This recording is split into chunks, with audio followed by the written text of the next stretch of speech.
কতটা দিলে আরো মিষ্টি হতো? আমি 3 চামচ দিয়েছি চিনি। তাহলে আরেকটু মিষ্টি হতো।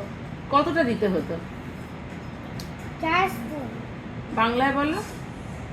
4টে ভুলে গেছি। 4 চামচ। বলো। কাপটা সরাও। এবার বলো কত চামচ? 4 চামচ। 4 চামচ। 4 চামচ। আবার বলো চামচ। চামচ। স্পুনকে বাংলায় কি বলে? চামচ। এবার তুমি আমাদের চা বানিয়ে খাওয়াবে তো? তুমি তো জানো কেমন করে চা বানাতে হয়। হ্যাঁ, কিন্তু যদি আমার হাত পুড়ে দেয়? কেন পুড়বে না? পুড়বে না, আমরা থাকবো তো to help you. Growing up you are becoming a big বয়।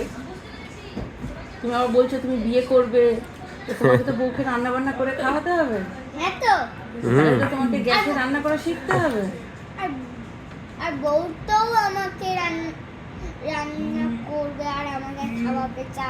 হ্যাঁ একদম, তুমিও রান্না করে খাওয়াবে, তোমাকেও রান্না করে খাওয়াবে। তো আমি তোমরা মিষ্টি দুজনেই। ও, আমি যদি চাটা, আমি যে বলেছি চাটা আমি খেয়ে নেবো, তাই এখন মিষ্টি লাগছে, তাই তো? হ্যাঁ, আমারটা শেষ হয়ে এসেছে। দেখি কতটা আছে চা।